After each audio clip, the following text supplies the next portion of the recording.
right, everybody, welcome out to this week's episode of The Main Talk. I'm Dylan Sasser. Jaydan Openshaw. So to start you guys out today, we have a quite exciting event happening today as of February 9th. So today is the state championship for wrestling.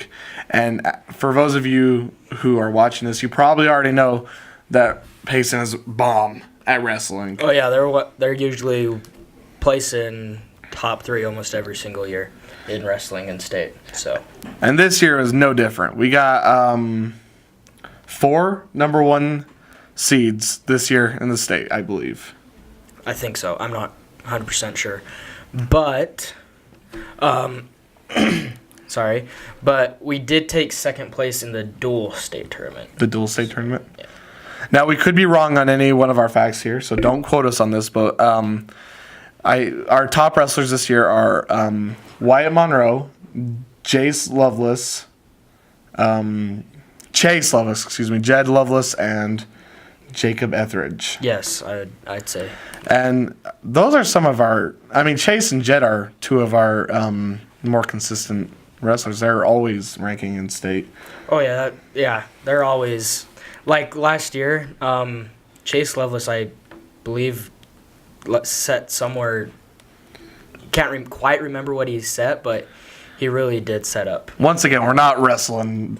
Yeah, we're not wrestling. I claim no knowledge of wrestling. I'm just part of Payson, and I know we have a couple state championships wrestling. We're good at wrestling. But so the championship is in UVU today, and I believe it's already started. I could be wrong. It started at noon, so yes, if it's past noon, it started. Okay. So it's quite a cool thing what we're doing today. I mean, obviously, anytime anybody qualifies for a state championship, it's a huge deal. Oh, yeah, for sure, especially for something this big where it's like single people going against other people, you know. It's not like a team, so you really have to work together as a team, really, to be able to take state, but you also have to have a lot of self-discipline in yourself to be able to get those points. Yeah. So it's not like football or soccer or basketball where you have, if you aren't having the greatest day, somebody else can pick up your slack. If you don't have a good day in wrestling, you're getting pinned and you're losing points personally, and the rest of the team is just going to move on without you. Yeah, especially since it kind of works how in wrestling, if you don't win the match, the points that you got during that match, they don't mean anything for you. So, really cool thing today. We don't know how any of the matches are going to turn up as of yet because obviously we're doing this the day of. So be sure to tune in next time and we'll get you some finals from that. But our next topic today is we're going to be talking about the talent show, which is one of my favorite assemblies. Oh, yeah. It's cool to see the different talents we have here at Payson High School. And just like to see all those different talents. When I was a sophomore, I tried out with 2 different acts. One, me and a couple friends started a rock band called Electric Outlets. I played the cowbell. We didn't get in. It was terrible. But I did get in with a couple guys from band. We called ourselves the Trombone Swag Brothers. Man. And we were chill. We were tight. I mean, ladies thought we were cool. I got a couple girls asking, like, hey, you play trombone? I'm like, yeah, how'd you know? Like, I saw you in the talent show. I'm like, do you want to marry me? And most of the time they said yes. There were a few exceptions. Obviously, not everyone's looking for a long-term commitment. I think you were dreaming. I might have been. It was a dream state, definitely. I mean, the talent show is cool because, I mean, you get there's a $100 grand prize, I believe. And then it goes like 75 and then 50, I think. Yeah, I think that's about what it is. Surprisingly enough, the Trombone Swag Brothers were not good enough to be able to win the talent show. I was surprised. And our sound producer, Harrison Carr, is trying out this year. And I believe he's probably trying out on the viola. I could be wrong then. Oh, he's doing the fiddle. Okay, he's telling us over the mic. Which is, I mean, that's cool. I mean, there's a lot of music acts that go on. There's dancing. There's Justin Salcedo, I'm sure, will wow us with some of his dance moves. Oh, yeah. His, hip-hop dance moves that he has. That kid's crazy good. We got Ben Phillips. We've covered him in the online magazine before, Kid Yeah. Mostly. I mean, that kid is crazy talented. He's had, I don't know what his record sales are at, but I bought an album. I know a couple other people bought it, and he's really good. There's obviously piano. I mean, everybody and their dog can play piano. Oh, yeah, that's for sure. Except for Especially when you say piano, there's a group of people, especially here at Payson High School, the Rollies. Oh, they They're all always take playing piano. They're all incredible at it.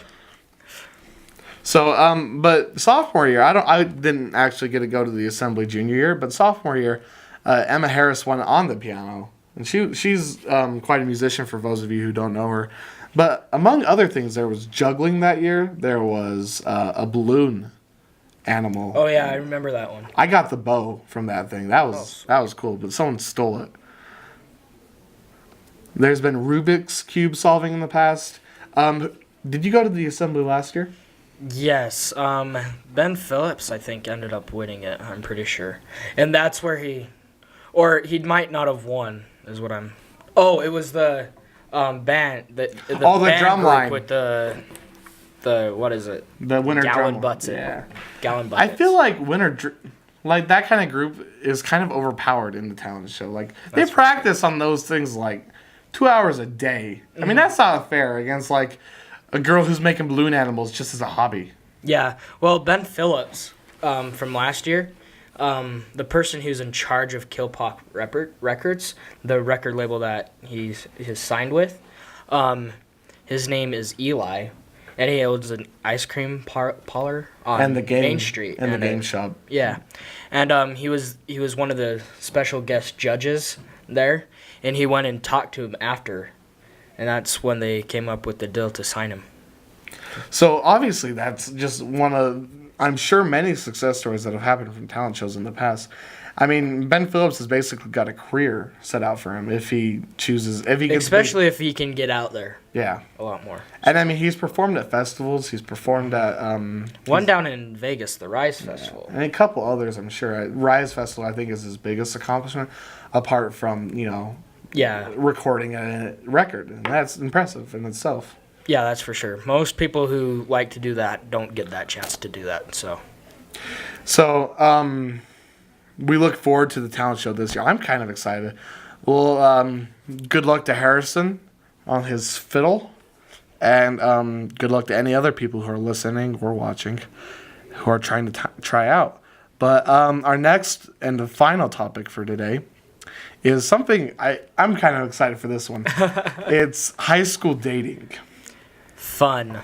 So this Saturday, February 11th, is the Sweethearts Dance, which we've talked about on the show before. Yes. It's girls' choice, and me and you both got asked to it. Yes, we did. And but like at this point, as seniors in high school, we've been on a couple dates. I've been on two since I've turned 16.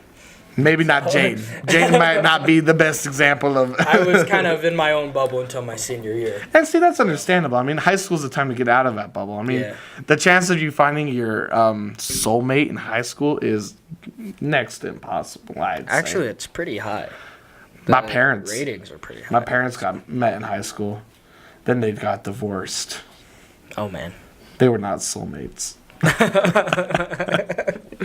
But that face you just had right there, man. But it is a good place to see what you want in a spouse, stuff like that. Yeah, it for sure lets you get out there and test what you want in a spouse and what you don't want. Yeah. So my junior year, I made it a point to go with my friend Brian Hedilius to go on a date every single month throughout the entire year. And we were actually able to do that except for like maybe 2 months, I think. Yeah, probably when you're like broke. When you're broken, your times don't fit together. So yeah. And it's hard to date. Dating is, I mean, it can be fun, but it can be miserable sometimes too. Yeah, I'm not going to speak of one for you, but that's for sure. We are gonna talk about some of our dating stories on here.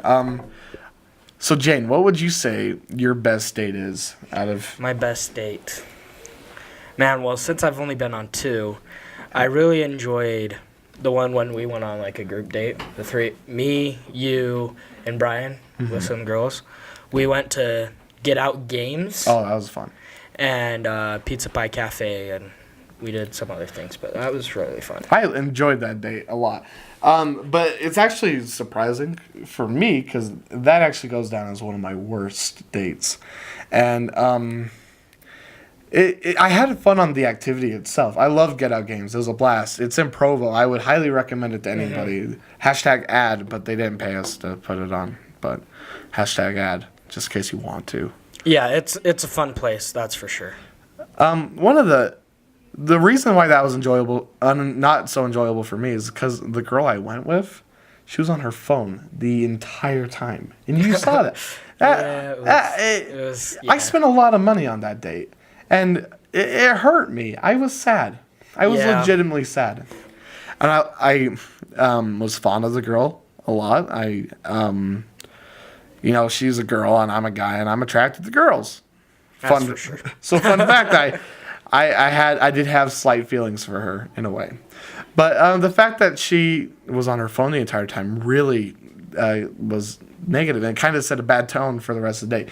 But you had fun with your day. Yeah, I had a lot of fun. It was with a girl that I used to work with during the summer up at the Orem Owls. And I thought she was a great girl. I adored her. She was funny, she was lively, and she wasn't on her phone. No, she got on her phone a couple times, but that was just because her mom was texting her. Yeah, and that's important. Asking her what was going on. So I didn't talk to you about this before, but what we're going to do is we're also going to set up like a list of do's and don'ts for dating. Oh, man. Okay. So what would be your do from that date? A do for that date? Oh, no. Pay attention to your date. Yeah. And don't be on your phone. Yeah, that's for sure. We're going to put that on our list. The list is going to be... It's going to be like right here. This will be a good spot for the list. We'll put it up.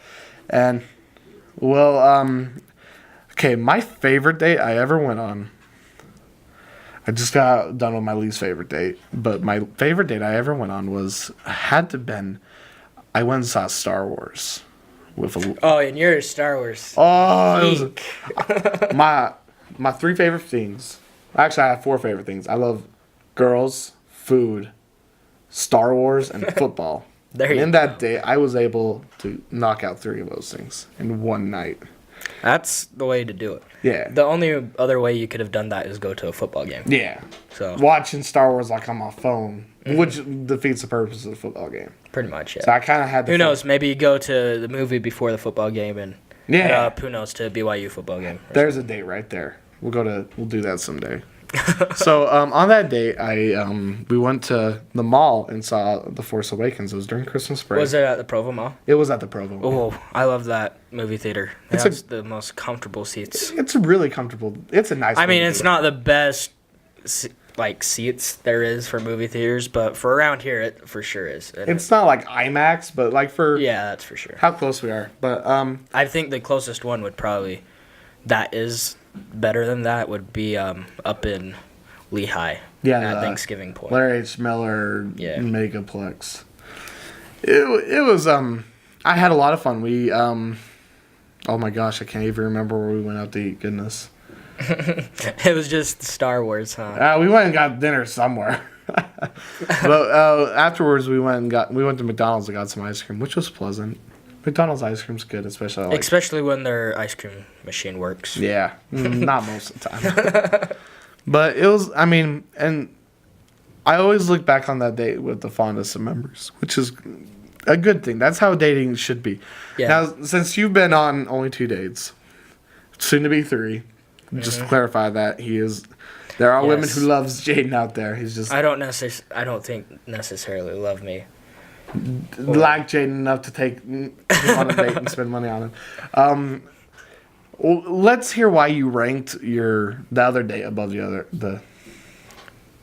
Well, my first date I went with your sister, and I had that first date awkwardness throughout the entire day. It was just kind of a little awkward for me.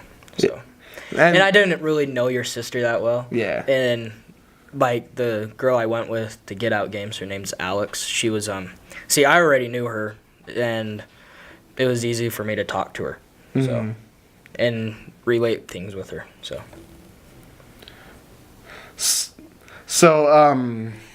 you oh goodness, I'm losing my train of thought. Sorry.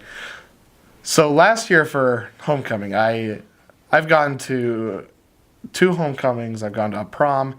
I've gone on who knows how many just informal Random dates. dates. Yeah, just Yeah. here and there. This is my second girls' choice dance. I didn't get asked to any dances last year, which really it set a negative tone for me. Like, am I not attractive? Then I look in the Hey, mirror. I'm like, you're on a pretty good roll this year. yeah, I've been already both, to girl. 2. Yeah. Exactly. So that's pretty good. And but so that's one of the things about high school dating. If you don't get asked on dates, if you're watching this and you've never been on a date, you need to take somebody on a date. That is an accomplishment that you need to do. Like, Yeah, that's for sure. I'm happy I went on one in high school because I know if I didn't and it was out of high school, it would be very awkward for me yeah. to go on one, and it would just be weird. I mean, imagine like you're with your kids and with your wife, and they're all like, "Dad, did you go on a date with Mom in high school?" I'm like, I didn't know your mom in high school, Charlie. I didn't know her. Who the freak is your mother even? And they're all like, Dad, then who did you go on dates with in high school? And then, do you really want to tell your kids, I was a loser. I didn't go on any dates. I was unloved by women, and no women loved me enough to take me on a date. Imagine how your kids be like, oh, Oh, man. let that not be genetic. Yeah, seriously. Yeah. So, anyway, homecoming last year was my 3rd date at that point. I was still awkward, like, You're still in that awkward stage. yeah, and at that point it was my 3rd best date. Well, no, I'd say it was my 2nd best date, but it kind of just gets better, I would say, every time, and it gets to a point where like you hit a wall kind of with dating. Like, I've hit a huge wall this year because I went on so many dates last year. Yeah, you haven't. That's for sure. But, when money gets tight, I know we're high schoolers, but then the happens. pickings get few. Yeah. Part of the issue is with dating in high school is, especially like if you only date girls from your small social circle, then you're gonna run out eventually. Which I've kind of hit Yeah, that it is wall. true. Like, people in my social circle, like, there's like hardly any girls. That's where I'm at as well. Like, I've been trying to I've been thinking ahead for prom because it's my senior prom, and I still don't know who I'm gonna ask. Like, you don't want to make the mistake of like asking a girl on a second date, and then she's gonna get the idea like I'm worried they're gonna get the idea like, does he want to go steady with me? Is he like wanting something more than what I'm wanting out of this date? I like him as a friend, but then you're like, I just don't know any other girls. I don't know who to ask. I'm really hoping that a foreign exchange student comes in from Sweden soon, and her name is like something really like attractive, like Estonia. There you go. And like she's like, I'm gonna do my best Swedish accent. Dylan, date me. I hope you can't. Oh man, that- Dylan. if anyone from Sweden happens to watch this, you're slightly attracted to him.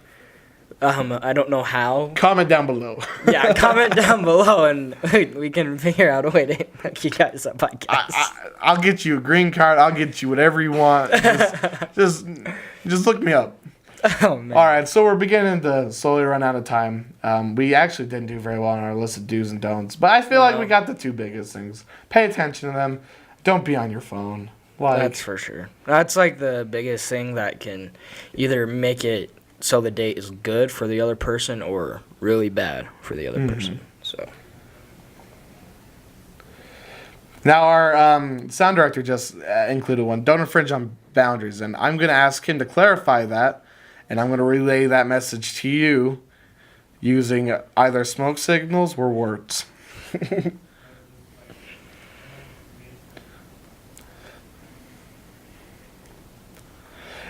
So he says, don't make them uncomfortable. Don't make. yeah, that's a good thing. Like, make sure you tell your date what you're doing before you go on the date, so they don't. Like, I don't know. Like, if you're going to like I don't have anything right now, but Yeah, something that makes them uncomfortable. like if you go hiking, like hiking is, if a girl would ask me to go hiking with them, I'd be like, no, I'm actually super busy. But I have actually a story about that. We're gonna push this over a little bit. Earlier this year, I had a chance to go see one of my favorite bands in concert, Def Leppard. Oh, And I remember. Did you not go see it? I did go see it. Oh, okay. But the girl, it was a date, and the girl I took on it, she didn't like rock music, and she didn't like classic rock music. Oh man. But what's more, she comes from a very strict set of parents. Oh man. And the seat we got was behind a whole bunch of vapors.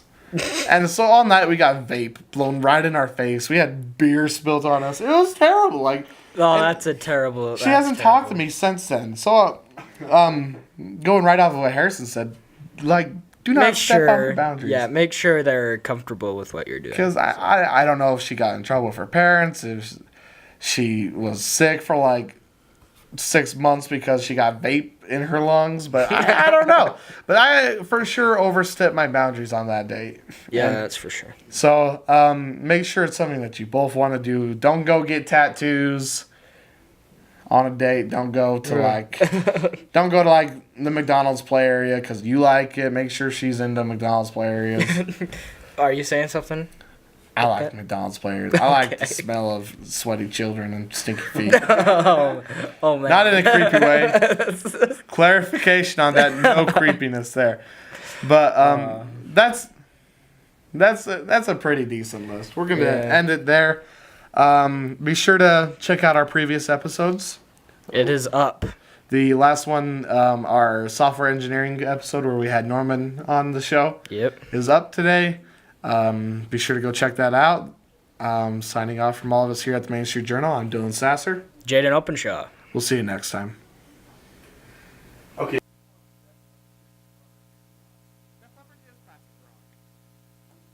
Classic from the 1980s. Yeah, that's when classic rock was good. No. The 50s. No, That 50s. is classic.